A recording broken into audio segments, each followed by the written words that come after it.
In a grand universe, countless stars glitter across vast and colorful cosmic clouds. But within this expanse also lies an endless void where a brilliant explosion of energy pierces the deep darkness. This universe is home to every imaginable being, from powerful sorcerers and grim reapers to advanced robots and dragons. Among the countless worlds, there is a desolate, fiery planet that can only be described as hell. This place houses the worst prison in history, a massive, high-security fortress designed for containment. Known as the Solitude of Karazhan, it holds the most fearsome and dangerous criminals from across the cosmos. Inside one of its cells, a small, scorpion-like creature scurries across the cold metallic floor. A large hand suddenly swoops down and snatches the tiny creature, lifting it from the ground. The hand belongs to a prisoner with long white hair who sits alone in the bleakness of his cell. The blindfolded man, whose name is Argelastus, calmly brings the creature to his mouth, treating it as a simple meal. He chews on it for a moment, simply noting its bitter taste with a stoic expression. Argelastus, the prisoner, sits quietly in his containment unit, illuminated only by a faint light from above. He then settles into a cross-legged position, maintaining his calm composure in the silent cell. Suddenly, a bright light pierces the darkness as a slot in the massive door illuminates. The heavy door slides open, flooding the small room with a brilliant, particle-filled light. A guard stands waiting as Argel floats up, wondering if a month has already passed. The guard leads him out of the cell and into a vast, deep shaft lined with machinery. The blindfolded man stands silently beside the armored guard, ready to be escorted. They both look up at the towering complex walls of the high-tech prison, known as Solitude. The prison's interior is a design maze of floating platforms and advanced structures. A long, floating staircase materializes, creating a path upward through the vast, mechanical chasm. The blindfolded prisoner, Argel, walks up the glowing steps with a steady pace. The guard following closely behind is in disbelief, finding it strange that a prisoner is leading the way without any guidance. He remembers his seniors advising him to simply accept this inmate's odd behavior, and not resist it.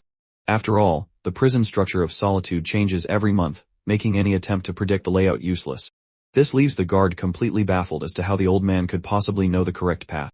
He watches Argel's back with a mix of suspicion and awe, unable to comprehend the situation. The prisoner turns and casually tells the guard to be careful on his way back, while the guard just tells him to get in. Once the transfer is complete, the guard reports to his superiors and requests his current coordinates. The white-haired man, now identified as Argelastus, stands in a massive hall filled with countless other prisoners. He calmly surveys the large area, estimating its size to be approximately 1650 square meters. Immediately, a group of inmates notices the newcomer, pointing out that he looks like an old man. Another, tougher-looking group smirks, thinking they won't need to use any flashy moves on him. The other inmates are relieved, believing he is just an ordinary old man and not another eccentric. This section of the prison, known as Solitude, holds the lowest-tier inmates, who are categorized by class. Argel sniffs the air, sensing that all the inmates around him are at the bottom of the barrel, second class at best. He kneels on the ground as a robotic figure walks past him, taking in the atmosphere of the place. However, he detects a peculiar scent among the crowd, something that catches his attention. Just then, a bright light descends from above, and all the prisoners start shouting that food is arriving. The old man watches the scene unfold, quietly wondering when he last had a real meal. The inmates stare at the descending meal with hungry eyes, murmuring that it is real food this time. They gather around a large, steaming cauldron, hoping for something edible to finally arrive. One prisoner groans, realizing it is maggot porridge again, but another tells him to either eat it or starve. The man with the scar rushes forward anyway, determined to get at least one bite of the disgusting meal.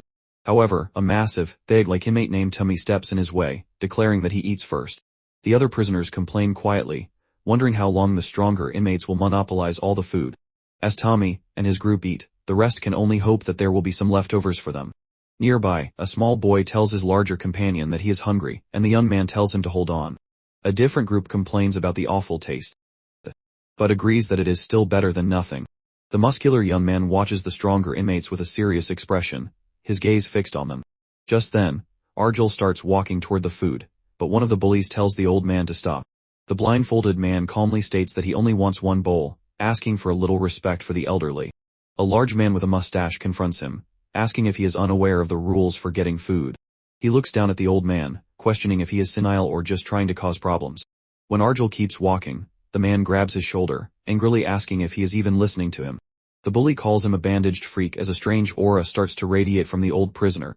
He mockingly asks how a blind man could have possibly sniffed his way over to the meal. In a flash, Argel moves with unbelievable speed, his form becoming a blur to everyone watching. The large bully is suddenly sent flying backward, screaming in agony about his eyes. The blindfolded man had struck him with pinpoint accuracy, disabling him in a single swift motion. Argel warns the others not to touch his eyes. As the injured bully falls, defeated and bleeding, the muscular youth and a small boy look on in complete shock at the old man's sudden display of power. Even Tommy, the pig-like brute, stops eating and stares, surprised by the newcomer's skill. Enraged, Tommy orders his gang to bring the old man to him, wanting to deal with him personally. Argel stands tall and sniffs the air again, unfazed by the growing crowd of hostile inmates. Meanwhile, in a control room, a high-ranking officer asks a guard what the old man just did. The guard reveals that the prisoner had just endured 30 days of solitary confinement, the harshest penalty. The officer seems unimpressed, noting that hundreds of inmates die every day in the prison.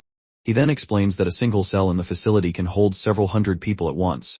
As he speaks, he signs a document, implying that the old man is far more dangerous than he appears. It is revealed that Argel had single-handedly killed every single inmate in his previous cell. Back in the common area, the prisoners are in an uproar, surrounding the blindfolded man with weapons. Argel effortlessly dodges and weaves through his attackers, countering their strikes with deadly precision.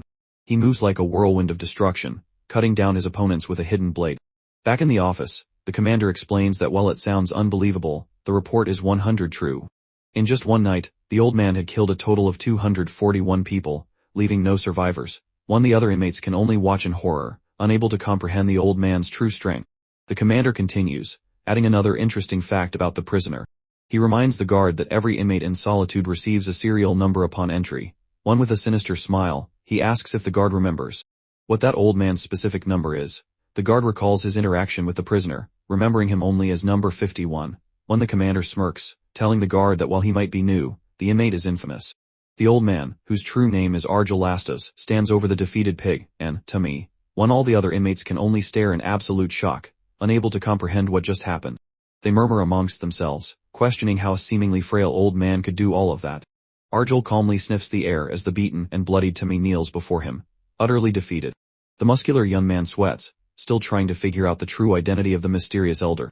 With a menacing red aura, Argel's presence fills the hall, and a young boy realizes who he is. The child looks on with wide, terrified eyes, understanding the danger this man represents. Blood splatters across the old warrior's face, yet his expression remains completely unrebel. Dozens of inmates lie on the ground, completely wiped out without putting up a real fight. The onlookers find it unbelievable that all of them were taken down by just one person. However, the crowd soon notices that all the defeated prisoners are still groaning in pain. Tommy breathes heavily, shocked to realize that not a single one of his men is actually dead. He looks up at the mysterious figure, completely humbled and wondering who this old man is. Argel asks if they truly believe that having more people automatically equals strength. He continues that while numbers might work on some, they mean nothing when everyone is so weak. The old warrior then coldly informs Tommy that he probably only has a month or two left to live. He then holds up his unique spiraled blade. Presenting the defeated brute with an offer, Argel tells him that if he wishes to die sooner, he should come and find him. After the fight, the inmates line up at the cauldron, their shadows cast long on the rocky floor. Argel scoops up a bowl of the purple porridge, noting that he did not even get this in solitary confinement. He walks away with his meal, his imposing figure causing the other prisoners to instinctively part ways. Everyone eats their portion, and the muscular young man watches Argel from a safe distance. The young man thinks about the harsh reality of solitude, a place where most prisoners do not survive. The prison employs various systems designed to torment the inmates, making survival even harder. Because of these brutal conditions, anyone who manages to survive is someone to be wary of. The youth knows he must be cautious of everyone, especially the mysterious and powerful old man. He recalls Argel's movements during the fight, recognizing that they were anything but ordinary. The boy, Sero, complains about the nasty taste as his companion decides they must stay away from Argel. Suddenly the old warrior appears right behind them, startling the muscular young man. The youth grabs Sero and leaps away in a panic, wondering how the old man got there so quickly. Argel sniffs the air again, his attention clearly focused on the two of them, particularly the boy. The old warrior has detected a special scent, something he has noticed ever since he arrived. He turns his attention to Sero, his blindfolded gaze fixed on the young, ready boy. Argel reveals that the boy has very special blood, which explains the unique scent he detected.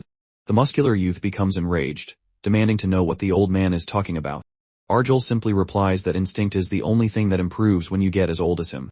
The young man grits his teeth, his anger and protectiveness towards Sero flaring up. He glared at Argel, warning him not to tell anyone, his body glowing with a fierce red aura. Argel calmly states that revealing the secret would not benefit him, admitting he just found it entertaining. The young man decides to leave, telling Sero it is time to go, and the boy quietly agrees. He puts a protective arm around Sero as they walk away, leaving the old warrior behind. The other inmates watch the interaction, still wary and confused by the recent events. Suddenly, a massive column of golden light erupts from the ground, catching everyone's attention. An inmate remarks that the prisoners from the quarry must be returning. As the light intensifies, a group of large, formidable beastmen emerges from the brilliant light, looking exhausted. A rhino beastman named Menrock complains about how tired he is after a long day of work. His companion, a bald eagle beastman named Horus, quickly agrees with his sentiment. A third member of their group, a bear beastman named Gore, remains silent with a stern expression. The group then notices the blood splattered all over the floor, wondering what happened while they were gone. Horus crouches down, noting the large amount of blood and questioning this sudden chaos. After a quiet month, Menrock becomes enraged, yelling about working all day and demanding to know who made the mess. He furiously orders whoever is responsible to show themselves as the other prisoners watch nervously. Argel steps forward from the crowd, calmly admitting he caused the commotion and asking if there is a problem. The beastmen are surprised to see an old man, and one mockingly asks if he did all this alone. Menrock dismisses him as a crazy old man spouting nonsense, clearly underestimating him. The blindfolded warrior stares back at the rhino beastman, his expression firm and unyielding.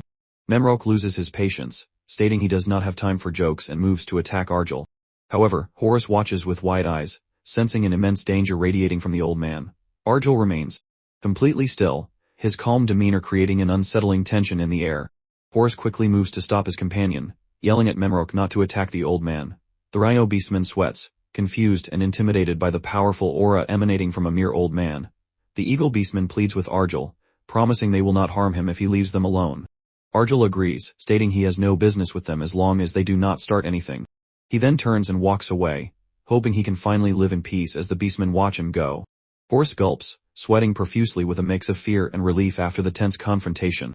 Suddenly, a large, glowing holographic symbol appears in the air, signaling a prison-wide announcement. A system voice declares that sleep time is beginning, and orders all prisoners to lie flat on their backs. This is the anti-stand system, one of 4 control methods used in solitude and forced by their collars. The collars activate, increasing gravity and forcing every inmate to lie flat on the ground. Any attempt to resist or rise against the force results in a deadly electric shock.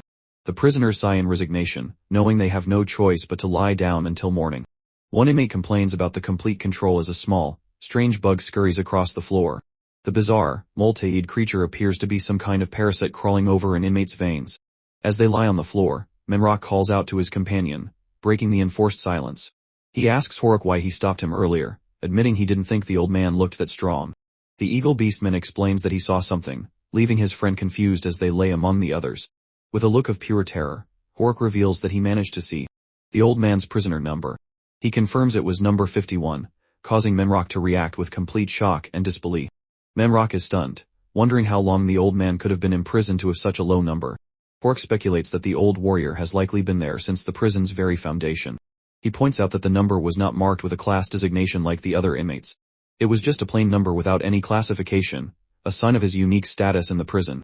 Horuk concludes it is best to avoid someone who survived solitude for decades, but Menrock worries. The rhino beastman thumps the ground in frustration, arguing that the old man might hold a grudge. Suddenly, a strange noise catches their attention, and both beastmen look up in alarm. Screams fill the air as zombie-like inmates begin to viciously attack the others around them. While pinned to the ground by the gravity system, Menrock asks, "What is happening?" The eagle beastman stares with wide eyes, identifying the terrifying creatures as zombies. Elsewhere, Argel lies on the ground, simply complaining that the chaotic screaming is too noisy. The helpless inmates are swarmed and bitten, their bodies being torn apart by the undead horde. Annoyed, Argel wonders if the bug room was opened while he was in solitary confinement. Electricity crackles around his restraints as he clenches his fists, fighting against the system. He forces himself to sit up despite the intense electrical shocks. Surrounded by approaching zombies, the old warrior slowly gets to his feet, stating he is wide awake now as lightning courses through him. Sir and his companion watch in complete astonishment at the man's incredible display of power. The young man struggles against the gravity system. Shocked by the sudden appearance of the zombies, he urgently tells Sir to crawl over to a nearby rock for safety, but the boy hesitates in fear. Pushing through the pain, the youth forces himself up, enduring the shocks to protect his young friend. With a determined snarl, the young man prepares to fight, challenging the zombies to bring it on. His body transforms, growing larger and more feral as he curses the approaching undead horde. He leaps into the fray, vowing to take down every last one of the zombies himself. The young warrior tears through the undead, crushing skulls with his newfound strength and ferocity. The beastmen also find themselves under attack, struggling to fight back against the swarming zombies. Manhwa roars in frustration, fighting off the undead while still being zapped by the anti-stand system. Horuk desperately fights off the endless waves, realizing that their numbers just keep growing. As beastmen, they can resist the system to some extent, but the weaker prisoners are the real problem. Horuk knows that eventually, all the weaker inmates will be turned into more zombies. Manhwa questions why the zombies are unaffected, and Horuk suggests the system doesn't work on the dead. Just then, an even larger horde of zombies begins to charge toward them from the darkness. The beastmen look on in horror as another wave of the undead rushes to join the fight. The zombies are relentless, their grotesque faces contorted in mindless hunger and aggression. Manhwa curses, realizing his stamina is nearly gone due to the constant electrical shocks. Horuk suggests they brace themselves against a rock to conserve energy and hold their ground. The ankle restraints continue to spark with electricity, draining the strength of every living inmate. Suddenly, Arjul leaps into the air, surrounded by a maelstrom of crackling blue energy. He descends upon the horde like a thunderbolt, landing right in the middle of the zombie swarm. The old warrior moves with blinding speed, cutting down the undead with ruthless efficiency. The beastmen can only stare in awe, once again shocked by the old man's incredible power. Arjul stands amidst the fallen zombies, leaving the remaining inmates completely speechless. He nonchalantly remarks that at least they were not taken down by the vampiric zombies themselves. The beastmen sit on the ground, exhausted and still crackling with electricity from the system. Horus asks the old man why he helped them, and Arjul simply replies that he did not want to get annoyed. The eagle beastman understands, realizing that beastmen are much stronger than normal people. If they had turned into zombies, they would have been a huge pain to deal with, so Arjul intervened. Just then, they notice that their companion Gore, the war-beast, has been turned into a zombie. Memrok panics, shouting at Arjul that the newly turned zombie is a powerful beastman. Arjul calmly faces the zombified Gore, remarking, "It has been a while since I last fought a war-beast." Without hesitation, the old warrior strikes, plunging his blade deep into the zombie's chest. The zombified war-beast reels back in pain but quickly retaliates with a ferocious attack. Arjul easily dodges, unimpressed by its strength and noting its fast reaction speed. Horus watches in disbelief, amazed that the old man can fight so effectively. Gore lets out a furious roar and lunges at Arjul, his massive fist ready to crush him. The old warrior moves with impossible grace, effortlessly dodging every single one of the zombies' attacks. His feet seem to float above the ground, his movements completely unrestricted by the system. Arjul weaves through the war-beast's flurry of punches without being slowed down in the slightest. Horus is utterly baffled, wondering how the blind man can move like that without even looking. The zombified war-beast suddenly transforms, its power growing several times stronger. It takes on the form of a massive, monstrous war-dog, specifically a ferocious Doberman. Arjul calls the war-beast a fool, stating that simply becoming a beastman does not change anything. He effortlessly parries the creature's attack, his movements fluid and precise. The old warrior moves in close, preparing to strike a decisive blow against the transformed zombie. He lands a powerful kick, sending the massive war dog stumbling backward from the impact. Arjul explains that bulking up only creates more openings, a lesson he is about to demonstrate. He moves with lightning speed, striking the war dog with a devastating attack that ends the fight. Horus's instincts scream at him, telling him that to survive in solitude, he must follow that man. He watches as Arjul stands victorious over the fallen war-beast, surrounded by crackling energy. Arjul turns his attention back to the young man, noting that he is still holding out against the zombies. The defeated war-beast weakly calls out for help as it lies on the ground, its life fading. Memrok desperately calls out to the old man, asking where he is going. As he turns to leave, Arjul simply leaps away, leaving the beastmen and the remaining inmates to fend for themselves. The young warrior struggles to protect Sero, cursing as the zombies continue their relentless assault. The boy, pinned to the ground, points and yells that the old man is over their fighting. The youth looks up, his eyes widening in shock at the incredible sight before him. Arjul is single-handedly fighting off the entire horde of zombies, a whirlwind of death and destruction. The young man stares in disbelief as one of his arms begins to mutate, growing dark and monstrous. Arjul continues his assault, effortlessly cutting through the undead with his deadly blade. The youth is stunned, realizing the old man has now taken down that entire horde of zombies, too. He can only stare at the aftermath, wondering who in the world that mysterious old man could be. A holographic message appears, announcing that all inmates must rise. The prison system declares the start of the morning roll call. The results are grim, as the floor is littered with the bodies of the fallen. Out of 94 inmates, 80 are now dead. Yet Arjul sits calmly on a rock. Only 14 survivors remain, a small, battered group standing in the aftermath. The system identifies their location as cell block 1257. Just then, new prisoners begin to arrive. Looking around at the bleak prison, a glowing portal activates, signaling that the cell block's population will be replenished. The newcomers look nervous, taking in the oppressive atmosphere of their new home. One of them wonders aloud what kind of place Solitude Prison truly is. Their confusion turns to horror as they notice the smell and see the corpses. Meanwhile, the survivors are too exhausted to even pay attention to the newcomers. The few remaining inmates quietly return to their spots in the large hall. The morning roll call ends in a heavy, hollow silence that fills the entire area. The cause of the outbreak is revealed to be a vampiric zombie flea whose bite is fatal. Argel states that since all the zombies are gone, it should be safe now. He touches his blindfold, a thoughtful expression on his face. The old warrior then stands up and begins to walk away from his resting spot. The other inmates watch in shock, wondering what the old man is doing. They are stunned to see him heading toward an exit as if the door was unlocked for him. Hork warns the newcomers that if they want to die, they should follow the old man. He explains that everyone who has ever walked through that door never came back. The ground outside the cell block is littered with the bones of those who tried to escape. The Eagle Beastman grimly states that something monstrous is lurking in the prison hallways. He believes a creature capable of wiping them all out is waiting just beyond the door. Argel walks down the dark corridor, seemingly unconcerned by the potential dangers. He senses that something beyond imagination is waiting for him out there. A small, goblin-like creature carrying a large sack then appears before the old warrior. The creature greets him as master, and Argel says he expected him after hearing the noise. The blindfolded man agrees that it has been a very long time since they last met. He then addresses the small creature by his name, Jacob. Argel asks if a guard told him he was here, and Jacob confirms he paid 5 gold coins for the tip. Jacob complains about the greedy guard but says the price was small to see his master again.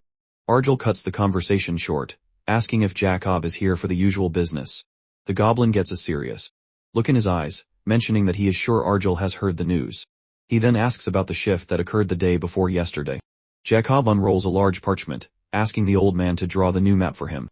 The shift is shown to be a massive rearrangement of the prison's structure. Because of these constant changes, memorizing any path through the prison is nearly impossible. Jacob thinks to himself that Argel's ability to feel the new layout is truly insane.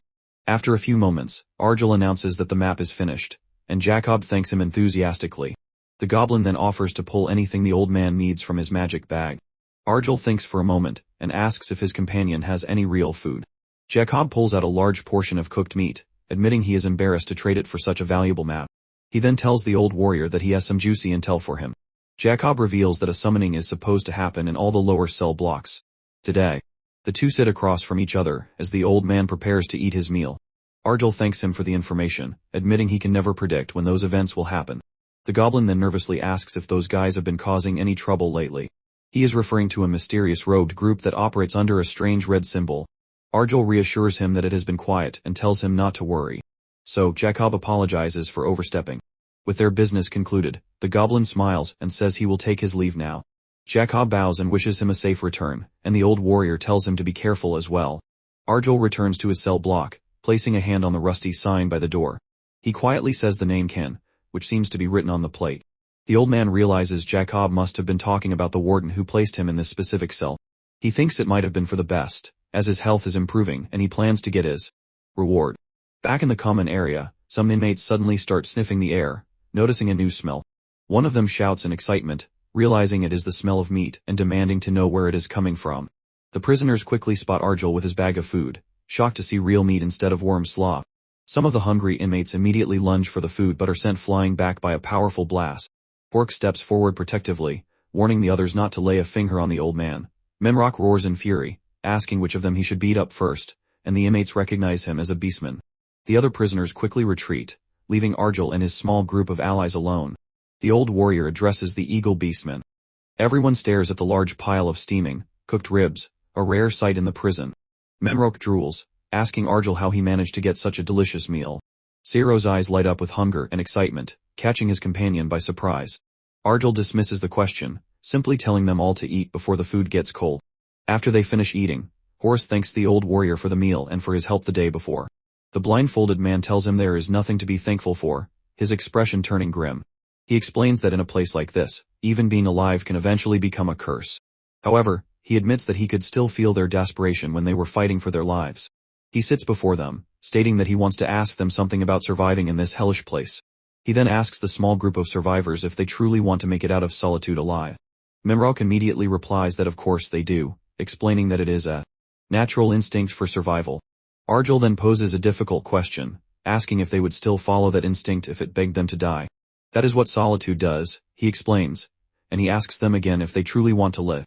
The Rhino Beastman clenches his fist, declaring, "I'm not dying pointlessly in a place like this," with a look of determination. He also states that he wants to live.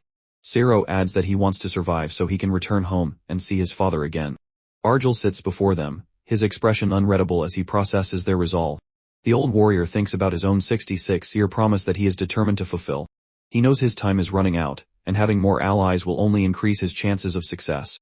Having made up his mind, the elder tells the small group to get ready for what is coming. He then reveals that there is going to be a summoning sometime today. Meanwhile, other inmates are tasked with the grim job of clearing away the bodies. One complains about the horrible task, but the other reminds him it is necessary to prevent disease. They sadly conclude that their only crime in this place is being weak. The two look on in horror, and disgust at the sheer number of corpses they have to move.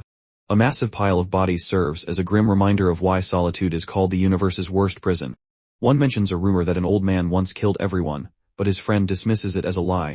Suddenly, a bright golden light appears, and they see something coming out of it. Strange, grotesque, stone-faced creatures emerge, drooling and licking their lips. The nearby prisoners stare in absolute terror, wondering what these new monsters are. The creatures begin to advance, causing the inmates to panic and run away, screaming. Horus nervously asks Arjul if these are the summoned beasts he was talking about. The old warrior sits calmly on his rock and tells his new allies not to worry. He explains that these creatures are just janitors, here to clean up the cells. An inmate, feeling relieved, kicks one of the creatures, calling it disgusting for scaring them. Arjul adds that if they are attacked, the creatures will get angry, and just then, the inmate is sent flying by an explosion.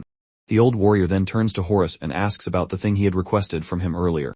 The evil beastman confirms he took care of everything and is even doing some extra work, just in case. Arjul is satisfied with the answer, and tells his new allies it is time to head back and get ready. Elsewhere, the two inmates tasked with cleanup are still walking, feeling sick from their grim duty. One calls the other a drama queen, but his friend explains he has seen corpses before, but never watched them rot. His companion tells him to suck it up, but the other inmate suddenly stops, his eyes wide with shock. In the distance, another, much larger summoning begins, engulfing the area in a massive pillar of fire. A monstrous, two-headed lizard emerges from the flames, leaving the inmates utterly stunned. Someone screams in terror, realizing the creature is a deadly, fire-breathing dragon.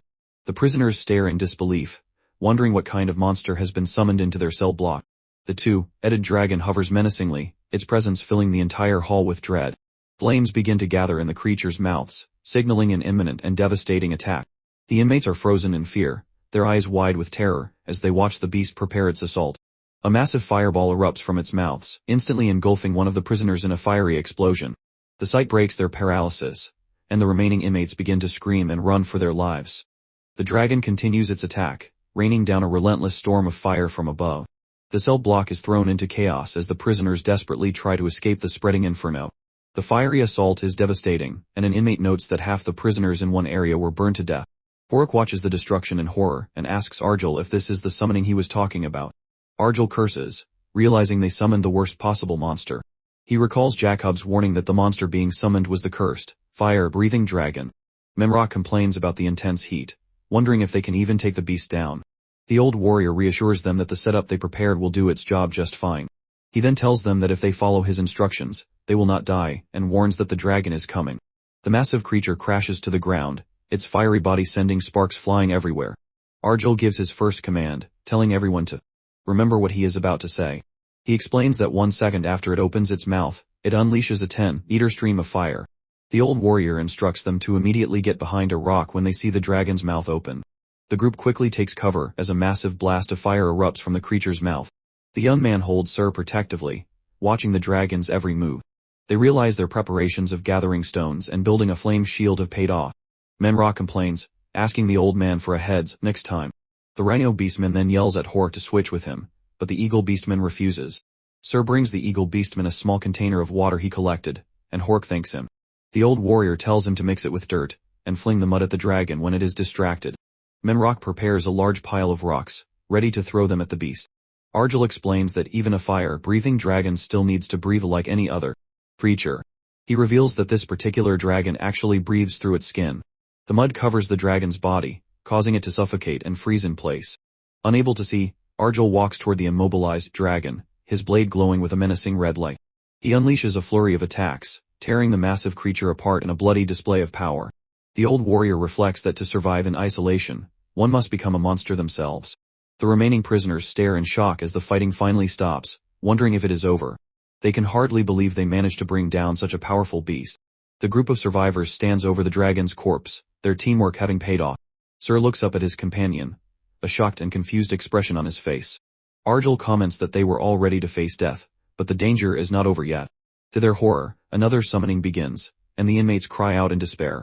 Arjul remains calm, stating that he is also speaking from his guts and is ready for what is next. This time, over 10 fire-breathing dragons are summoned, filling the hall with a fiery glow.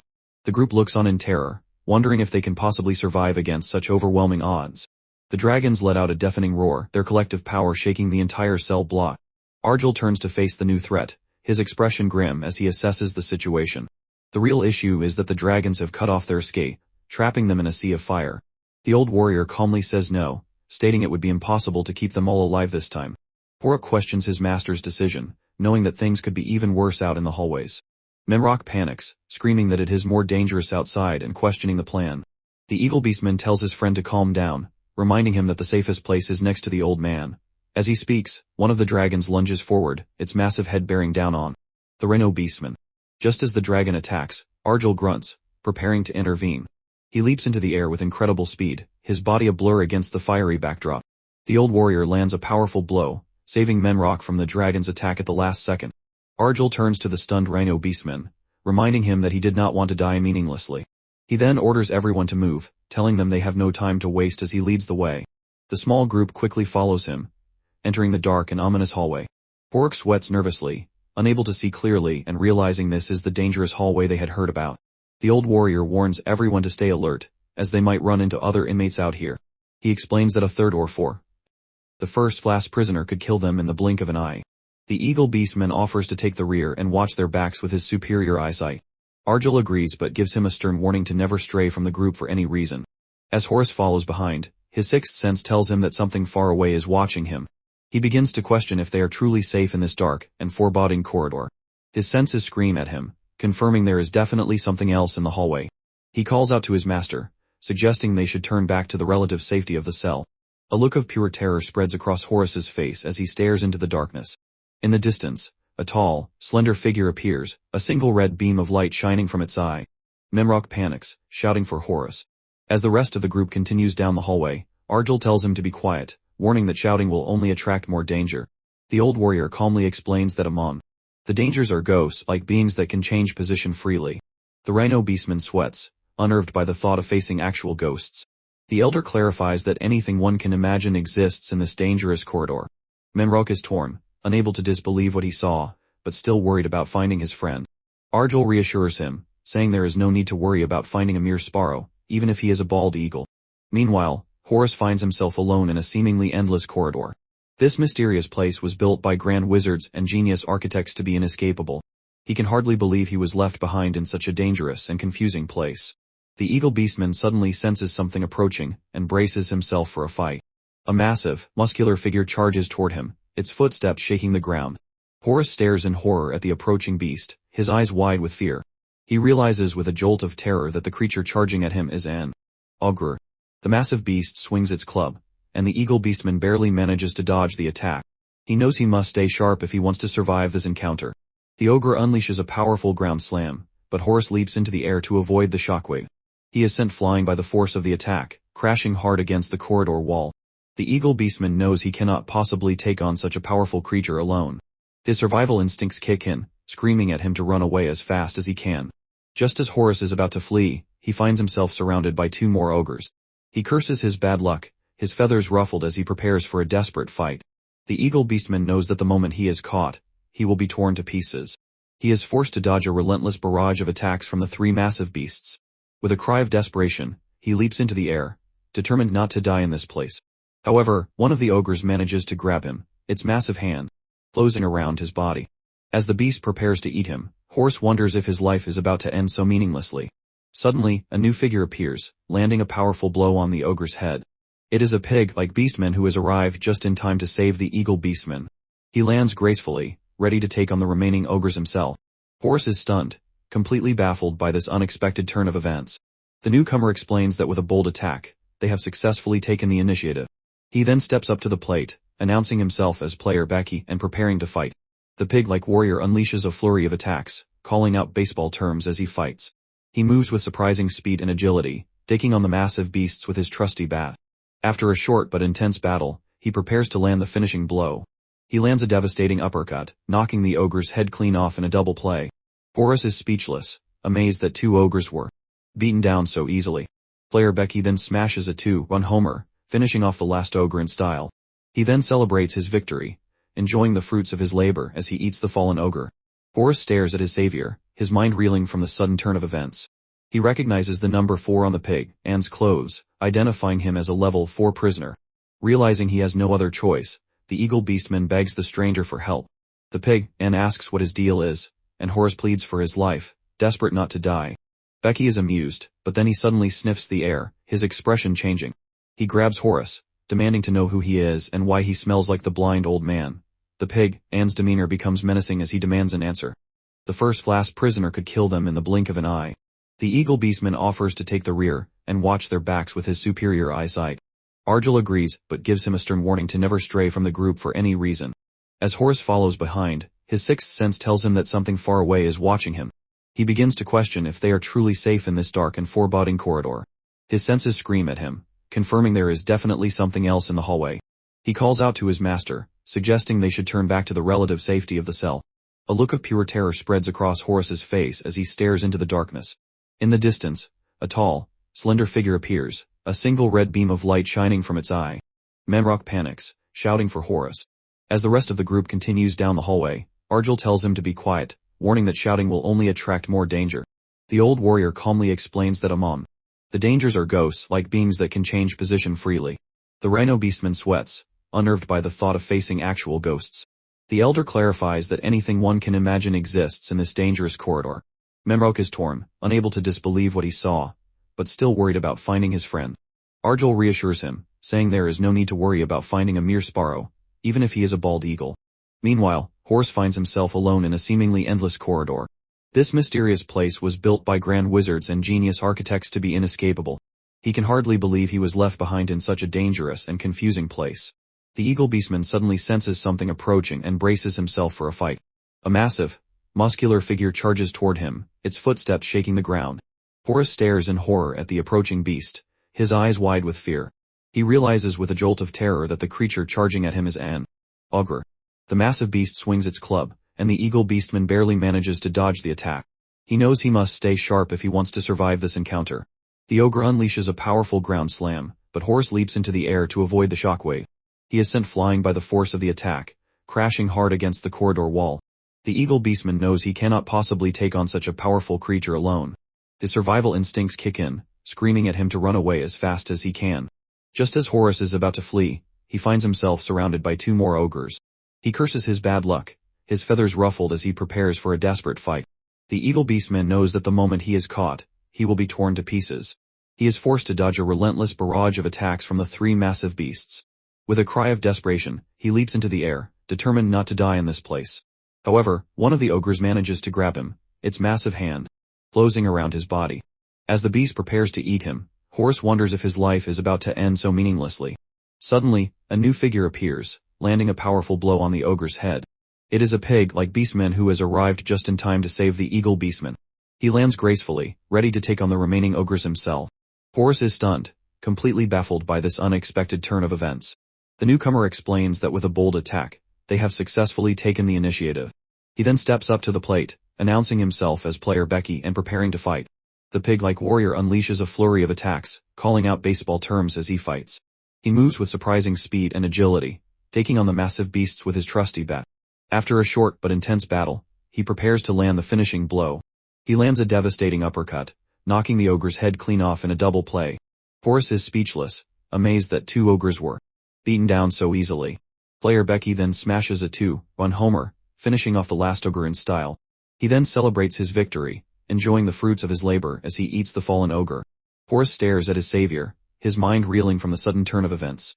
He recognizes the number 4 on the pig, and's clothes, identifying him as a level 4 prisoner. Realizing he has no other choice, the evil beastman begs the stranger for help. The pig, and asks what his deal is, and Horace pleads for his life, desperate not to die. Becky is amused, but then he suddenly sniffs the air, his expression changing. He grabs Horace, demanding to know who he is and why he smells like the blind old man. The pig, and's demeanor becomes menacing as he demands an answer. As Memrock thanks him again, Argel tells them to live with motivation, mentioning that he has trained many powerful fangs before. He recalls training formidable warriors, stating that while the process takes time, it is not a difficult task for him. However, the old warrior's one major concern is that he does not have much time left to see his plans through. He grits his teeth in frustration, realizing that his rapidly dwindling time is a serious problem. Argel suddenly yells for everyone to run at full speed, his expression grim and determined. As they flee, a massive fiery explosion erupts right behind them, signaling the arrival of a new threat.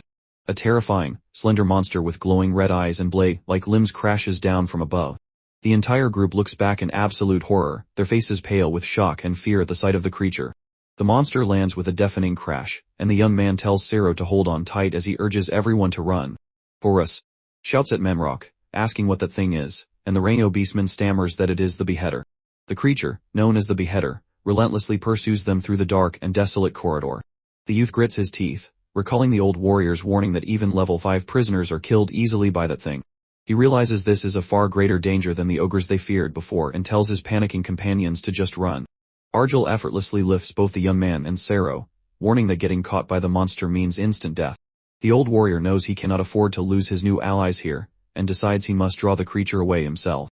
As the beheader strikes again, landing just behind them, the young man cries out that he cannot go on much longer. Argel points toward a narrow passage, instructing the group to head inside for temporary safety. The monster roars in frustration as it tries to follow but finds the entrance is too narrow for it to get through. The elder tells them this is just the beginning and instructs the eagle beastman to lead the others to the cells through a split path. Argel states that he will lure the creature somewhere else, and Horace looks back with a determined expression. The beheader begins to violently smash its bladed limbs against the narrow opening, tearing through the metal wall. It becomes clear the monster intends to smash its way through with pure brute force, and the group panics. Just as the wall explodes, Argel yells at them to go, running in the opposite direction to draw the beheader's attention. The rest of the group finally reaches a safe area, collapsing in exhaustion as Memrock asks if they really got away. The young man suggests they should go back and fight alongside the old warrior, but Memrock says the hallway is crawling with those things. Just as the Rhino beastman agrees they cannot just leave him behind, Horace firmly tells them no. He explains that the elder has been living alone in this prison for far longer than any of them can imagine. This means he has fought countless ghosts, and they would only be baggage who would not survive if they went back.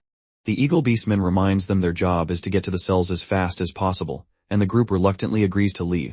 Meanwhile, the beheader taunts Argel, offering to cut off his legs so they will not hurt anymore. The monster continues its mockery, suggesting he leave a will, but the old man asks if it hates him so much that it wants him dead. Argel pretends not to understand, calmly asking how he could have possibly tricked the creature. The beheader roars in fury, accusing him of breaking a promise to play rock, paper, scissors from over 4 years ago. As the monster rages, the old warrior's expression turns serious, realizing something is off about this ghost. He knows ghosts are mentally unstable, so its clear memory means someone he knows sent it. He thinks of a name, Saddle. The creature seems confused by the word, repeating the name and asking what it means. Argel recalls that Saddle was just a brat 5 years ago, and is now surprised he can control ghosts. A new voice speaks through the monster, impressed that the elder noticed its hidden mark. The old warrior scoffs, asking if his opponent has forgotten that his eyes miss nothing and revealing he was just testing him. In a burst of red energy, a necromancer from the demon worshippers appears, confirming his name is Saddle. Argel states that even after 5 years, Saddle still has not realized they are on completely different levels. The necromancer scoffs through the monster, declaring that this time will be different as it lunges to attack. However, the elder moves with blinding speed, creating multiple afterimages of himself to effortlessly dodge the assault. The monster roars in frustration, confident that after 5 long years, it will finally be the one to defeat him. Saddle boasts that after 5 years, he has even gained the ability to control the dangerous hallway ghosts. He is confident that not even the old man can escape this attack from the powerful creature under his command. The necromancer explains that the beheader is a grade 5 monster, a level of power few can withstand. With this ghost, he claims he can now kill even the strongest grade 5 inmates with absolute ease. He urges the old warrior to give up and join his cause, offering to spare his life as a reward for his surrender. But the elder simply scoffs, dismissing the passage of 5 years as completely irrelevant to their fight. He reveals that he has endured 60 long years in solitude, making his opponent's experience seem trivial. Arjul stands firm against the monster's assault, unimpressed by the power his foe has acquired. He calmly calls the necromancer a greenhorn, still far too inexperienced despite his newfound abilities. The veteran questions if Saddle truly thinks his 5 years of struggle can compare to his own 60 years of survival. Enraged by his words, Saddle screams at him to stop spouting nonsense, refusing to accept the truth. In a blur of motion, Arjul closes the distance and parries the monster's blade with a powerful counterattack. He tells Saddle that after all that time, the stage he has finally reached is merely a way to measure grades, a superficial understanding of true power. The elder follows up with a devastating punch, landing a clean hit on the beheader's jaw. He tells the young necromancer that for his next lesson, he must learn to see the true essence of power. With a final brutal blow, Arjul demonstrates the raw force of his experience. The monster's head explodes from the impact, a clear display of the vast difference in their class. The old warrior stands calmly over the defeated monster's body, the battle decisively won. He looks down at a glowing red symbol on the creature's remains, identifying it as the mark of ghost control. Arjul holds up the monster's severed hair, stating it will be a message for the devil worshippers. With a final decisive strike, he completely destroys the mark of control, severing the necromancer's connection. Meanwhile, the group makes its way through the dark corridor. Realizing how hard it is to navigate without their leader, Horus asks if they are on the right path, as finding their way in the confusing hallway is nearly impossible on their own. Menrock worries if the old man is okay after the loud noise they heard, but the young man believes their leader has a plan. Suddenly, Sero spots a light ahead and points it out to the others just as Arjul appears and calls them late. The group is shocked to see him, wondering how he managed to escape the ghost and pass them without being seen. The elder dismisses their questions, telling them to get into the cell quickly as the danger is already over. He explains that the fire-breathing dragons have finished their hunt and left the hallway, but the group is still confused. As they enter the cell, Sero stares in horror at the scene before him, his face pale with shock. The only things left inside the cell are the charred, pitch-black corpses of the other inmates. The young man rushes to Sero's side, asking if he is okay. As the boy covers his face in distress, the old warrior puts a comforting hand on Sero's shoulder, telling him to accept the harsh reality of solitude. The boy looks up with tear-filled eyes, asking if the weak are simply fated to die in this place. The elder calmly tells him no, explaining that in a prison like this, anyone can die at any time. The grim scene serves as a harsh reminder of what solitude truly is, a place where countless prisoners arrive and die daily. Their lives are forfeit regardless of their grade, personality, abilities, or connections to the outside world. In this brutal prison, the only certainty for most is that they will eventually die. That is all. Menrock stares at the gruesome aftermath, cursing the hellhole they are trapped in. He grimly notes the endless cycle of death and replacement. Just as roll call time approaches, heralding new arrivals, a system announcement declares the start of morning roll call. It reveals that only 5 of the 95 inmates have survived due to the extreme personnel shortage in cell block 1257. The remaining survivors will be relocated. The group looks on in shock and confusion, caught completely off guard by the sudden announcement. A bright golden light envelops them, and Sir calls out in a panic as his companion tells him to calm down. Arjul quickly warns them to listen carefully, as they may be split up after the forced transfer. The inmates are pulled apart by the powerful light, and Menrock shouts in surprise at being forcibly separated. The old warrior gives them one last piece of advice, telling them to run toward the sea if they land in a jungle. Orc yells in confusion, wondering why there would even be a jungle in a high-decked prison. The transfer completes, leaving the remains of their old cell block empty and desolate. Arjul finds himself in a new cell, disappointed that everyone got split up, especially the one he thought had potential. To his surprise, the only one who came to the new cell with him was the young boy, Sir. The elder understands the warden's intent is clear, sending a message to just manage the merchandise he was given. He knows he will be meeting the warden soon enough, but until then, he plans to raise the kid and take what he needs. The old warrior surveys their new surroundings, noting that this cell is 4 times larger and holds around 300 prisoners. A shadowy figure in the distance notices their arrival, pointing out the newcomers to his companion. A group of rough-looking inmates mockingly comments on the old geezer and the brat who were just summoned. One of them suggests enslaving the two, while another remarks on the boy's nice age, calling it the sweet spot. They stare at Sir with hungry eyes, commenting that the young boy is just right for the taking. Sir hides behind the elder, nervously pointing out that the other prisoners have weird, predatory eyes. Arjul calmly steps forward, telling the greedy inmates to stop right there and back off. Just then, a red-haired woman named Rosen appears with her gang, and the other inmates stammer her name in fear. She mocks Arjul for acting high and mighty without an affiliation and coldly tells him to disappear immediately. As the previous group flees, Rosen watches them go before ordering her own men to bring the young boy to her. One of her subordinates moves in and grabs Sir, who cries out in fear while hiding behind the old man. The boy panics, his eyes wide with terror as he tries to resist being taken away by the large inmate. He looks back at the elder, confused and scared, wondering why he is just standing by without helping him. The henchman drags Sir away as the boy struggles, begging to be let go while the man tells him to be quiet. Sir's fear intensifies, his wide eyes showing the pure terror he feels as he is pulled away from his protector. Suddenly, the inmate is struck by an unseen force, sending him stumbling forward and causing him to lose his grip on the child. The man is stunned, wondering what just happened. Rosen demands to know what her subordinate just did. The red-haired leader scolds her goon, angrily asking why he can't even do his job properly. She reminds him that the boy is a product entrusted to her by the warden, but the man insists he didn't do anything. The henchman looks down at Sir in complete confusion, still trying to process the sudden, invisible attack. In the background, Arjel watches with a calm, unreadable expression, his intervention having gone unnoticed.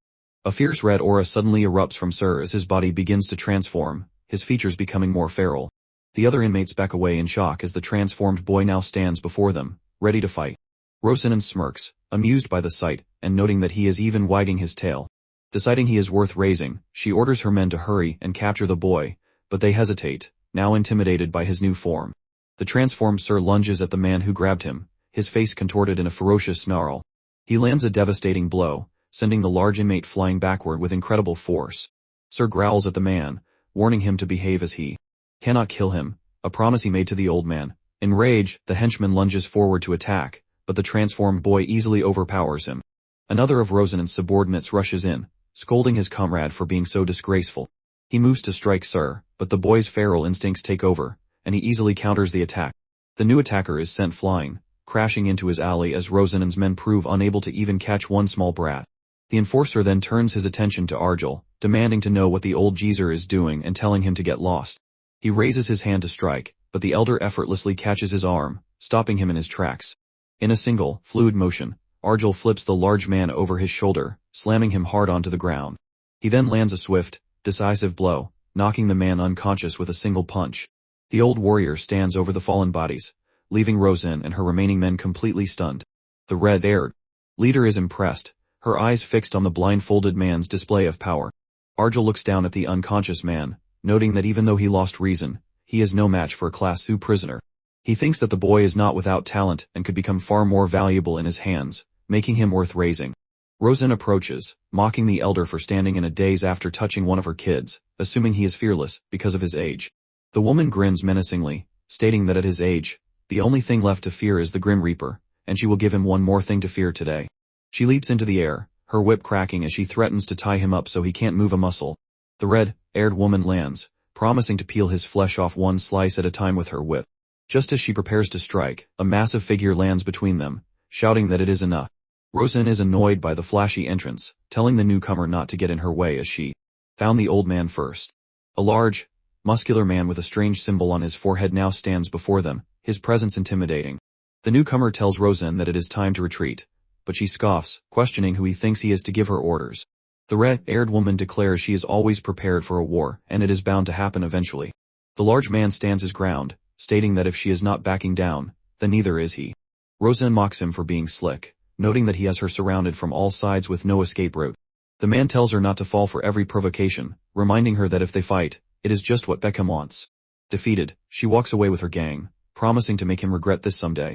The man is relieved she backed down for now, and the elder asks if he saved him in the jungle a year ago. The newcomer grins, confirming the old warrior's memory is correct, though he may have forgotten the encounter. Arjel admits he doesn't remember, but the man insists that he helped him that day, and he hasn't forgotten. The elder realizes it must have been during the liberation where he unintentionally helped while hunting natives.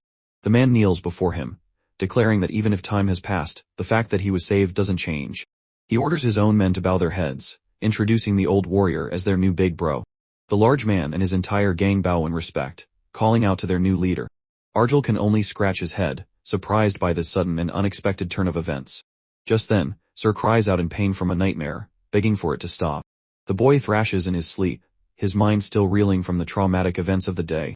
The large man, whose name is Margan, watches with concern before suggesting they continue the briefing. He explains that they are in cell 398, and there are currently 3 major factions inside. The first is the one he leads, known as the Axe, or the Margan Circle. The second is the Whip Witch, Rosanen Circle, the group they encountered just a few moments earlier. And the third is the Blade User Beckham's Circle, a group they have yet to encounter. Margan reveals that all the circle leaders, himself included, are powerful Class 3 prisoners.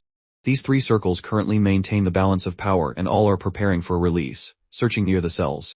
Argel notes that Margan has gotten used to solitude quite well, and the man credits his survival to being able to form a small circle. The elder thanks him for the valuable information and says he will rest now, and Margan offers to bring him some food. As Margan leaves, Argel calmly eats a bud, his expression unreadable as Sir quietly watches him. The boy asks if the old man didn't help him earlier because he is weak and not needed. The elder points out that Sir doesn't remember his brief awakening and says if he had been abandoned, they would not be together now. He then asks if the boy is scared, and Sir admits he is, feeling useless without his companion, Lucas. The young boy says he is too weak to be of any use, but the old warrior tells him he has completely misunderstood. Argel explains that whether one is strong or weak is not for them to decide, but for the one they stand against. The elder states that he wants Sir to survive in solitude, and he is willing to help him achieve that. He offers to teach the boy how to drive out the darkness in his heart and become truly strong. Sir is stunned by the offer, his eyes wide with a mix of hope and disbelief at the old man's words. But before they can begin, the elder tells him that he must eat first, much to the boy's confusion. The old warrior asks if Sero knows what he fears the most in this desolate prison. He reveals that his greatest fear is hunger, as there is nothing more painful than starvation. Argel presents him with a bowl of bugs, explaining that one cannot become strong on an empty stomach, reality he must accept. He tells the boy that if he truly wants to become strong, he must eat, no matter how disgusting the food may be. With a look of pure determination, Sero declares he will become strong, too, and begins to eat the bugs. Elsewhere, a group called the Lost the Circle notes that their leader, Lady Lost, has gone to make her regular report. In a dark chamber, a robed figure bows before a glowing red orb. Reporting on their progress, she confirms they have gathered about half of the living specimens and believes the next phase will be completed on time. The voice from the orb asks if anything unusual has occurred, and she says no, though some elderly inmates and children were transferred. The orb dismisses her concerns but then asks for more details about the elderly inmates. The woman recalls that their eyes had a mysterious light, and they move toward chaos as if drawn to it. The voice asks if this is true, and she confirms there is no mistake, wondering who it could be. A fiery, dragon-like entity emerges from the orb, declaring it will go there personally to investigate. The woman is surprised by this decision, but offers to capture the old man for her master before he arrives. The leader of demons agrees, giving her permission to do as she likes with the prisoner. With the authority she has been granted, the woman looks forward to capturing the powerful old man. Now back in her usual attire, the red-haired woman vows to capture all the prey her master desires and present them to him. Back in the cell, Argel and Sero sit across from each other, meditating and channeling their inner energy. They sit in silent concentration, the atmosphere calm and focused as their training begins. The elder tells the boy it is time to begin, instructing him to close his eyes and breathe slowly. Sero follows his instructions, determined to become stronger and survive the horrors of the prison. Argel explains that fists and techniques are meaningless, as what he ought to learn is something far more fundamental. The elder tells him to breathe in deeply and slowly exhale, focusing on the darkness that covers his vision. As he does, a ripple of energy appears, a sign of his growing control over his inner self. The old warrior explains they will now enter his inner self, and his spirit form floats out of his body. The elder's spirit watches over Sero, instructing him to keep his breathing steady and slow. At his command, the boy opens his eyes, finding himself in a strange, dark, and unfamiliar place. He calls out for the old man, confused and scared as he looks around the empty void. The elder's voice reassures him, telling him to calm down as he is right there with him. He reveals that this strange place is the inside of Sero's own mind, his inner self. Argel explains that to become strong, he must first confront the darkness within his heart, and instructs him to take one step forward. As Sero takes that first step, he is suddenly engulfed in a bright, warm light, a vision of his past. He sees a happy memory of his family, his younger self held lovingly in his mother's arms. Tears stream down his face as he is overwhelmed by the powerful emotions of this long, lost memory. The elder's voice gently tells him that is far enough and instructs him not to look down anymore. He tells Sero to focus on his voice and exhale slowly. The boy tries his best to follow the command, but the vision is too powerful, and his consciousness begins to fade as he is pulled deeper into the memory. Sero gasps for air, his feral instincts taking over as he struggles to break free from the overwhelming vision. Back in the real world, Argel praises him for doing well in his first time confronting the darkness within.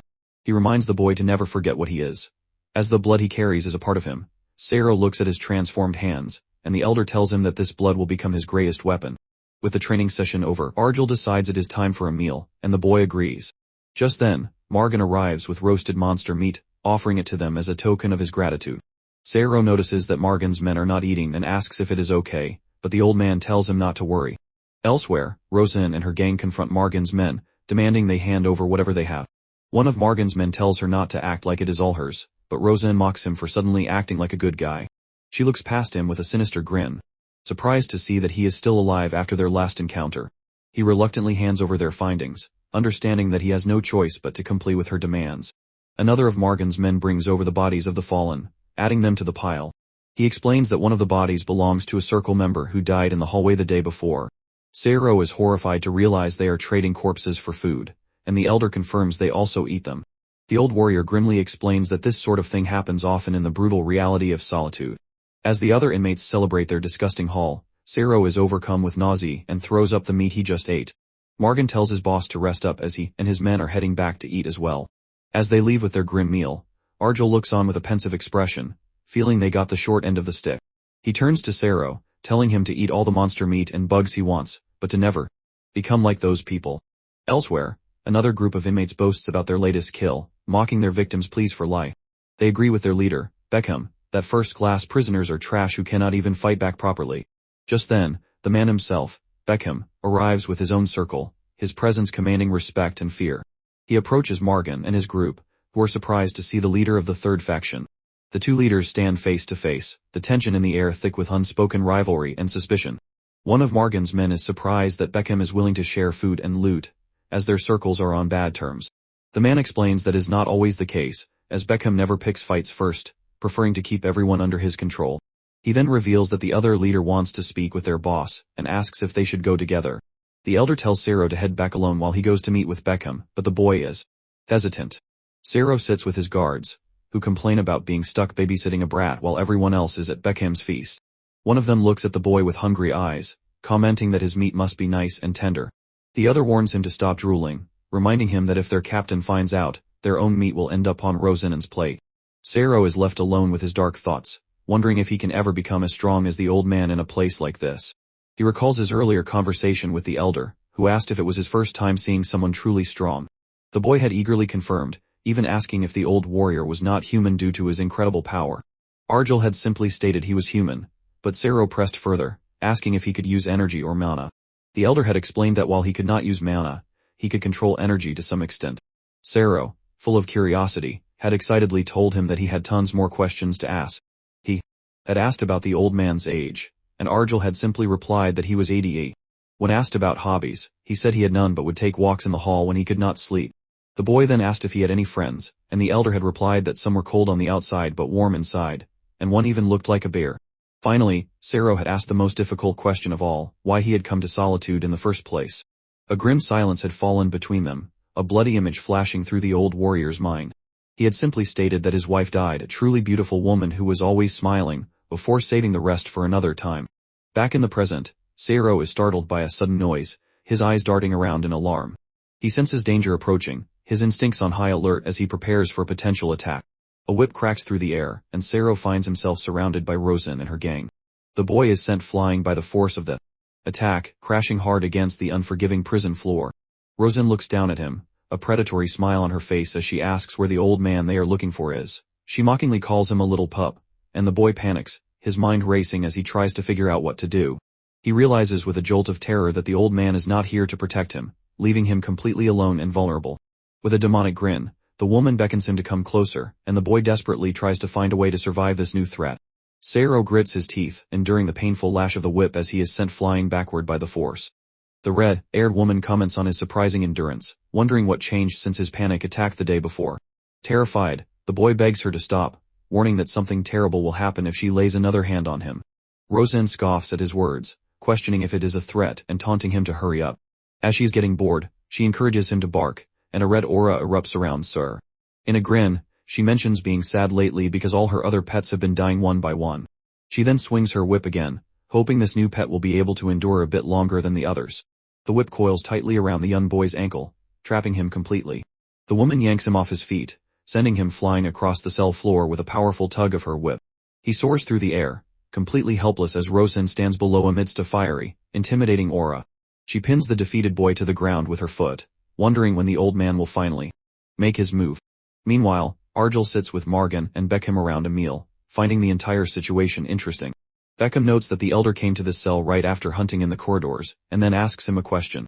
The blade user points out that there is no class number written on Argel's neck like other prisoners. The elder explains that it has been a while, but initially, the prison did not assign any class numbers at all. Margan remarks on how strong he must be, but Argel dismisses his past feats as ancient history. The three powerful inmates continue their quiet meeting amidst the prison's desolate, metallic landscape.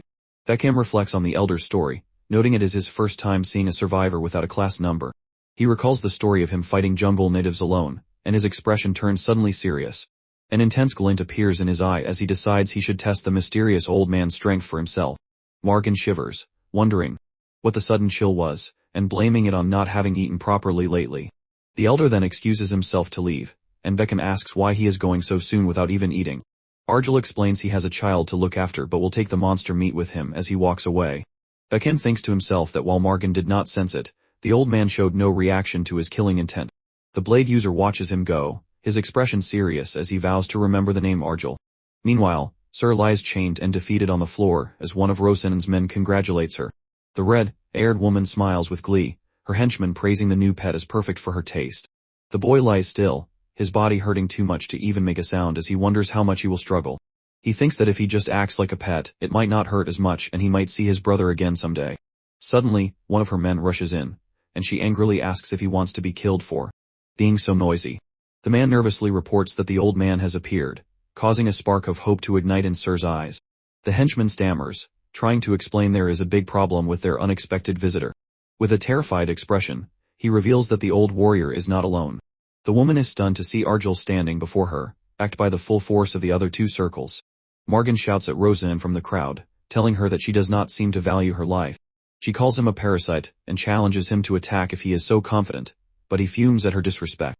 The elder tells his ally to calm down, stating that he will speak to the woman directly. He stands alone in the open area, looking up at her and demanding that she return his friend. Rosen refuses, declaring the boy is hers since she caught him and blaming Argel for failing to protect him. The old warrior finds her reasoning completely absurd, his expression hardening at her twisted logic. Argel tells the woman she does not understand the boy's true value, using him just to get his attention. With a grim expression, the old warrior warns her that having the child with her means she will surely die. Rosen scoffs at his threat, confident that only someone like Margan would fall for such an obvious bluff. Enraged, Margan offers to rescue the child and bring her the woman's head, but Argel tells him it is not necessary. The large man is completely confused as his big brother simply turns and begins to walk away with the group. The elder explains that there is no problem taking Sir back slowly because they will not kill him. In fact, he clarifies that they should not even be able to kill the boy in the first place. He knows the merchandise will be kept safe, as the warden himself is watching over the situation. As the group leaves, Argel stops for a moment, lost in thought in the middle of the large hall. He finds himself alone in a long, quiet corridor, thinking about the recent turn of events. The old warrior remarks that it has been quite a while since he and a certain someone have met. A mysterious dark-haired figure appears, asking if he has friends, and he admits he has a few cold yet warm ones. He notes that she must have spotted him in passing, identifying her as one of his few friends. A beautiful woman named Chris materializes before him, surrounded by a brilliant light blue aura. She explains that the atmosphere was too intense to ignore, so she came to say hello and check on his health. The elder admits he is worried, as the time he has been given does not seem to be very long. Chris offers to clean up the troublesome elements in the cell, noting the presence of several demon worshippers. However, Argel declines her offer, concerned that his merchandise might get caught in the crossfire and die. The woman smiles warmly, mentioning she is going to see her sister and asking him to give her his regards. She then embraces the old warrior, telling him to let her know if he needs anything, as he is their benefactor. As she disappears, the old warrior is left floating in a sea of blue energy. Deep in thought, he reflects that no matter his current situation, he cannot go so far as to borrow a young child's help. Standing alone in a dark, high-tech corridor, he admits to himself that he has grown old. His restraints crackle with electricity as he realizes he can no longer solve everything head-on like he used to. However, as lightning courses through his hand, he knows that what he needs to do is not completely impossible. He realizes there is no need to hold back his strength. As the bodies of his fallen enemies lie around him, with a surge of power, lightning crackles around his unique spiral blade, ready for action. Argel unleashes his power, his form a whirlwind of blue energy as he prepares for the coming battle. Meanwhile, Rosen walks through a dark, metallic corridor, her thoughts drifting to her own past. Jet recalls that she was once just an ordinary Class 3 prisoner, her arm bleeding from a recent injury. She had been just another face in the crowd, struggling to survive in the brutal prison. That all changed when she met that person, a massive, intimidating figure with immense power. She had been so overwhelmed by his presence that she instinctively knelt at his feet, unable to even make eye contact. It was that person's authority that allowed her to climb to her current position of power within the prison. One of her men calls out to her, waking her from a deep sleep, and she groggily asks what he wants. The man nervously apologizes but insists that she needs to confirm something immediately. She threatens to send him flying if it is nothing important, but he urgently tells her all their guys have been taken out.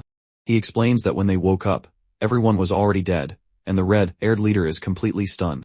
She asks what he is talking about, knowing that everyone wakes up at the same time due to the anti-stand system. With a look of dawning horror, she realizes that a surprise attack while they were sleeping should be impossible. She stands before the grim aftermath, realizing that out of 100 of her men, 40 are now dead. One of her subordinates notes they were all killed with a sharp, awl-like weapon he has never seen before. A dark thought crosses her mind as she connects the unique weapon to a certain old man. She furiously rushes off in search of the little boy, demanding to know where that brat is. Convinced this is the geezer's doing, she looks down at the remains of the boy's restraints. With a look of pure determination, she rallies her remaining men and declares it is time to begin the hunt.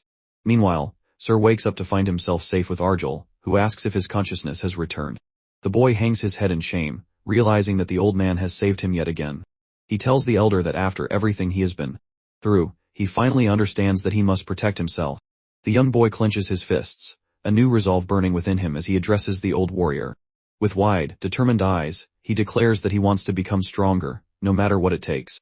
Just then, Martin arrives, asking why the kid is there and reminding his big brother, Margan, that it is time for roll call. The elder explains that he brought the boy, and that the three of them have something important to discuss. Rosen and her large group march through the prison, their anger and determination clear on their faces. They arrive at the common area to find the other two circles already gathered, waiting for them. Arjul stands with Beckham and Margan, the three leaders ready for the inevitable confrontation. The red-haired woman screams at the damn geezer to come out and face her, her voice filled with rage.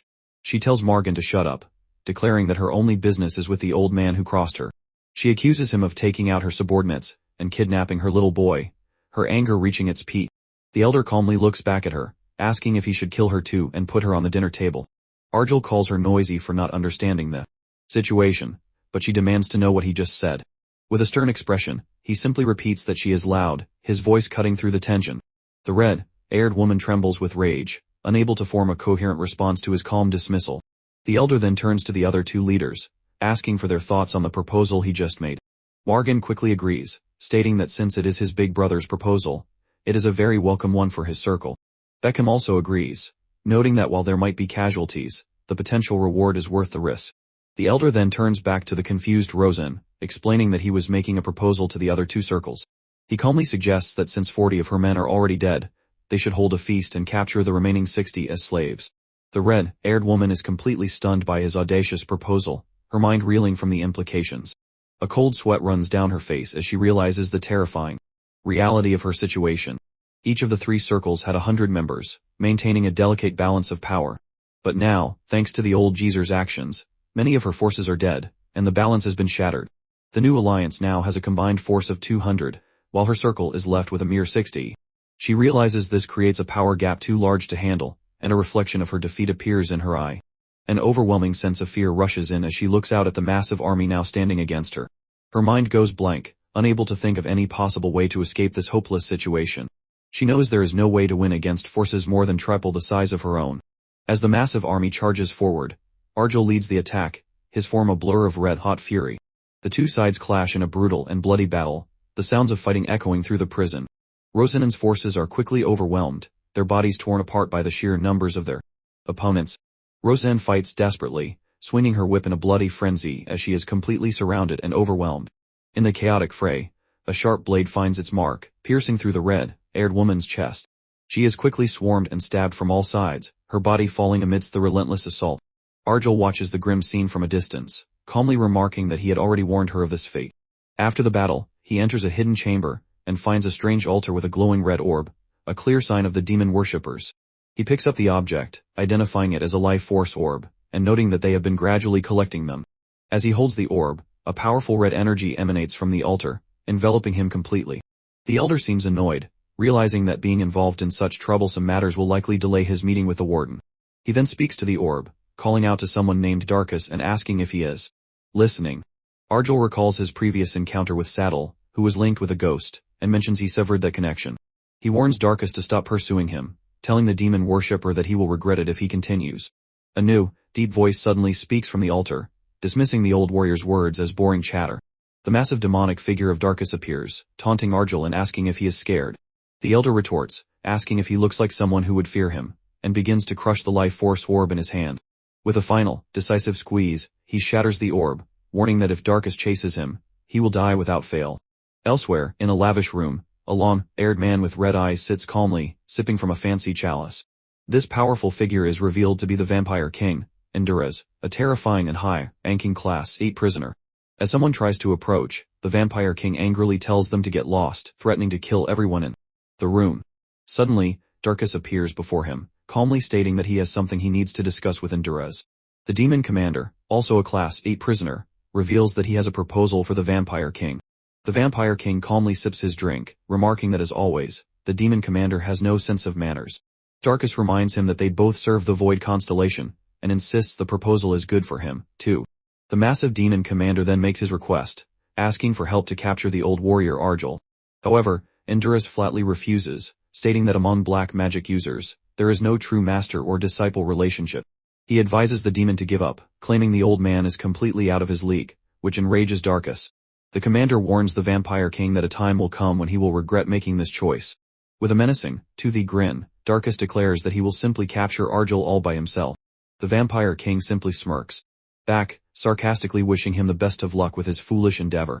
Darkus then vanishes in a swirling vortex of dark energy, leaving the lavish room in a sudden silence. Endurez scoffs at the demon's arrogance, calling him an insolent brat who still does not understand his own position. He reflects that any prisoner who climbs the ranks in solitude eventually learns the name Argel Lastos. The Vampire King wonders to himself how a mere human has managed to survive in this hellish prison for decades. Meanwhile, the new alliance celebrates their victory with a massive feast, roaring about finally getting to eat. While the allied circles each lost 20 men, Rosen's circle suffered an additional 30 deaths, including her own. One of Beckham's men reports that the rest of the defeated inmates have all been bound and put into storage. Margan raises his food in a toast, thanking his big brother for helping them dispose of the arrogant Rosen. Beckham watches the elder drink blood like water, and Argel simply comments that it is not bad. The old warrior turns down the offer of meat, explaining that he has no appetite after moving around so much. Beckham is impressed by the man's power and formally asks if he would be willing to join their circle. Margan then reveals his plan to unite the lower-class prisoners to fight the mid-class inmates in the upcoming release.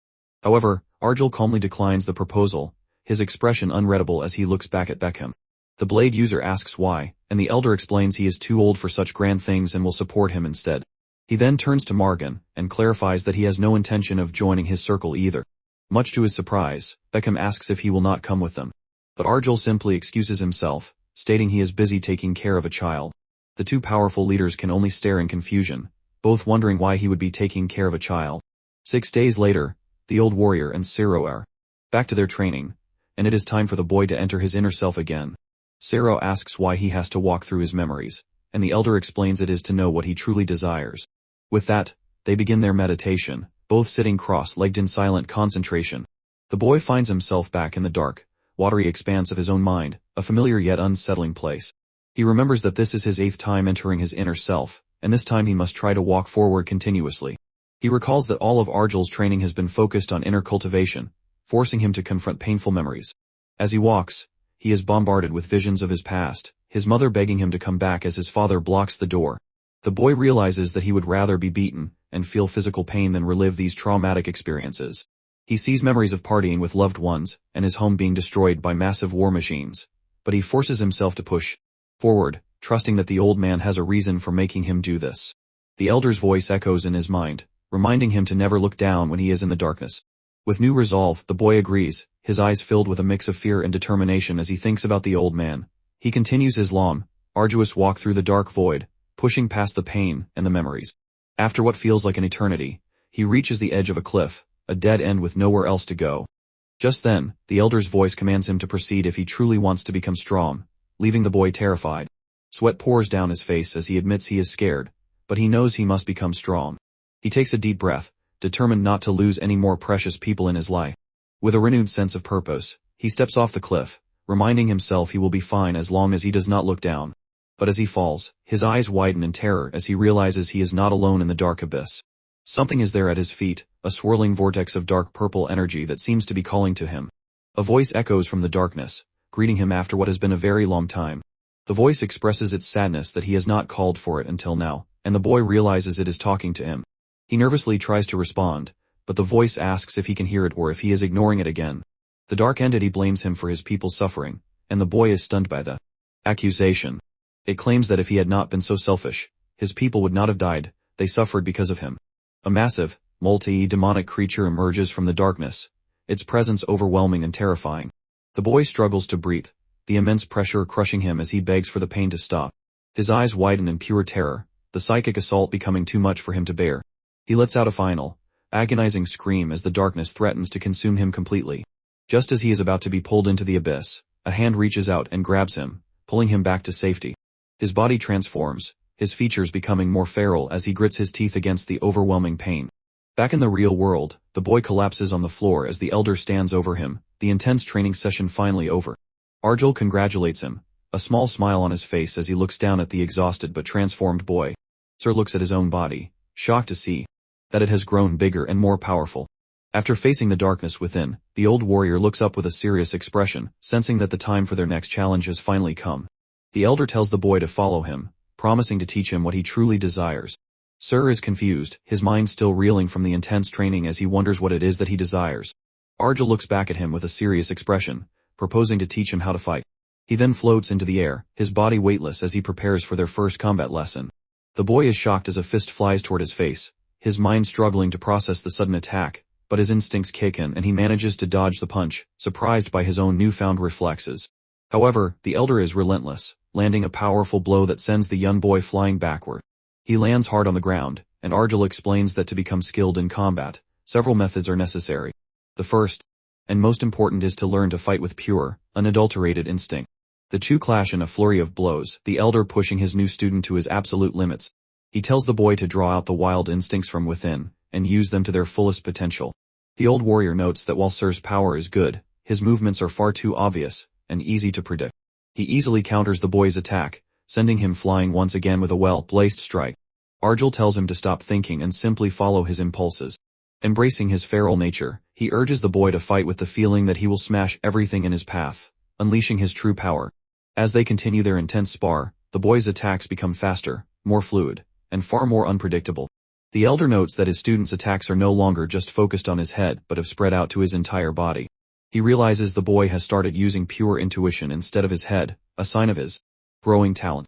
Arjul is impressed, admitting that being able to immediately put his teachings into practice is a rare gift. The two continue their intense training, the sounds of their battle echoing through the desolate prison. The elder then reveals the second method for becoming skilled in combat. He lands another powerful blow, sending the boy flying backward in a burst of fiery energy. Arjul explains there is a dimensional difference between those who have tasted suffering and those who have not. He continues his relentless assault, forcing his student to endure the pain and push past his limits. The young boy struggles to defend himself, his body battered and bruised from the intense training. Finally, he collapses on the ground, completely exhausted and unable to move another muscle. A warm orange glow begins to emanate from his body, surrounding him in a fiery aura. The elder watches with a thoughtful expression, wondering if the boy will be able to return to his normal state. The fiery energy intensifies, consuming the boy's body. As the transformation reaches its peak, Arjul kneels beside him, deciding that the third method will have to wait for another time. He looks down at the unconscious boy, wondering how much he will be able to grow from this point on. As the boy sleeps, the old warrior admits to himself that he is looking forward to seeing his student's progress. Sir finds himself in a dream, a vision of an old memory of his younger self running to his mother. He sees himself fishing with his father, a peaceful and happy time from long ago. The dream then shifts, and he remembers a time when his father always favored his big brother. He recalls the feeling of being unloved, watching his father and brother walk away without him. The young boy stands alone in the darkness, the weight of his sad memories pressing down on him. Tears stream down his face as he realizes all he wants is to see his father again. Back in the real world, he wakes up to find himself sitting beside Arjul, who notes his fast recovery. The elder explains they are on the rooftop of a building and tells him to focus on the prisoners below. The boy uses his newly enhanced senses, his eyes glowing as he looks down at the prisoners below. He wonders why everyone is sleeping, and the elder confirms that it is now sleep time for the inmates. Arjul then asks his young student how it feels to have overcome the prison's no-danding system. He explains that only those who have truly faced the darkness within themselves can overcome the prison's regulations. The young boy looks at his hands in awe, wondering if he too can now be like the old man. The elder silently notes that the merchandise is growing much faster than he had originally anticipated. He thinks that the boy's growth means he should be exchangeable for the medicine needed to sustain his own body. The old warrior clutches his chest, knowing his weakened body has overused its strength for far too long. He thinks about all the recent troubles, like the necromancer saddle and the whip-wielding woman Rosen. He also recalls his recent encounter with the demon worship sect's powerful commander, Darsas. The elder concludes that meeting the dangerous people he has avoided for so long was likely inevitable.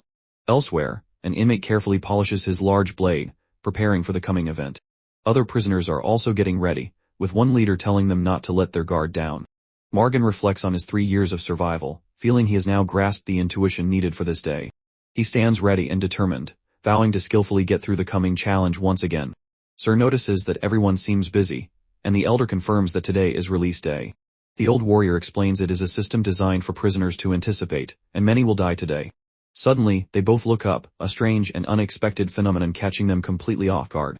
Sir recognizes the light from roll call, and the elder notes that the release is starting sooner than expected. A system announcement declares that the release begins now as a large, glowing portal appears in the air. Arjul and Sir look up as a massive, high-tech structure materializes in the sky, bathing them in a brilliant, colorful light.